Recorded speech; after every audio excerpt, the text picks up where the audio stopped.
நம்ம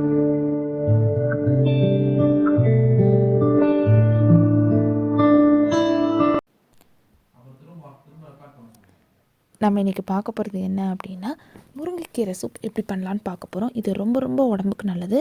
நீங்கள் வாரத்துக்கு 3 தடவை எடுத்துக்கோங்க. ரொம்ப நல்லாயிருக்கும். இரும்பு சத்து கம்மியாக இருக்கிறவங்களுக்கு இது ரொம்ப நல்லது. இது நல்ல ஒரு வெயிட் லாஸ் ரெசிபி கூட. வாங்க இது எப்படி பண்ணலான்னு பார்ப்போம். இதை பண்ணுறதுக்கு நான் ஒரு குக்கரில் தேவையான அளவுக்கு தண்ணி ஊற்றிக்கிறேன்.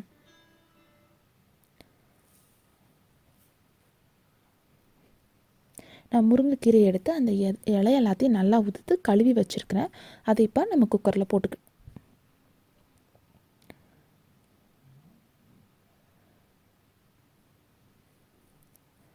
இப்போ அரை தக்காளி,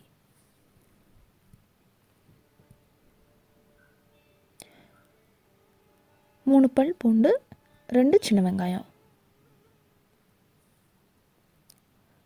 ஜீரகப்பொடி நான் போடுறேன் 1 டீஸ்பூன். உங்ககிட்ட இல்லைன்னா நீங்கள் ஜீரகம் கூட சேர்த்துக்கலாம். தேவையான அளவுக்கு உப்பு.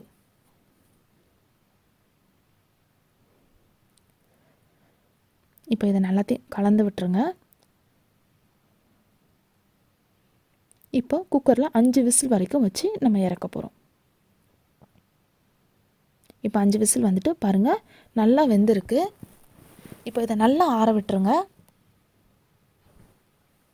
ஆறினதுக்கு அப்புறம் நம்ம இதை ஒரு வடிகட்டி வச்சு தண்ணியை தனியாகவும் இலையை தனியாகவும் எடுத்துடுறோம். இப்போது அந்த இலை தக்காளி எல்லாத்தையுமே மிக்ஸி ஜாரில் போட்டு நல்லா மையாக அரைச்சி எடுத்துக்கணும்.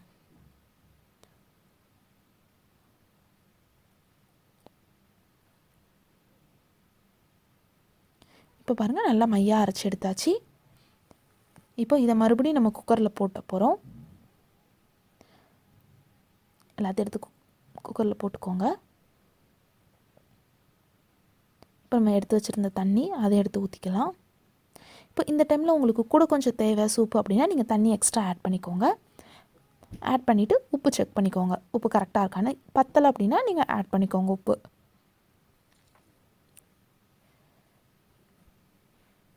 நல்லா கொதிக்க வைக்க போகிறோம். இது கொதித்து மேலே எல்லாமே ஒரு ப்ரௌன் கலரில் வரும். அப்படி வந்துட்டு அப்படின்னா வெந்துட்டு அப்படின்னு அர்த்தம். எல்லாருமே சாப்பிட்லாம், ரொம்ப ரொம்ப நல்லது. நீங்கள் மந்த்லி இதை கண்டினியூஸாக எடுத்துகிட்டு வந்தீங்க அப்படின்னா நல்ல ஒரு வெயிட் லாஸ் ஆகிறத பார்க்க முடியும்.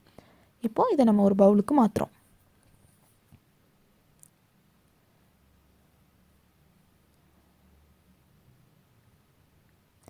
இப்போது இதில் தேவையான அளவுக்கு பெப்பர் போடுறோம். உங்களுக்கு பெப்பர் போட பிடிக்கல அப்படின்னா நீங்கள் அப்படியே குடிக்கலாம்.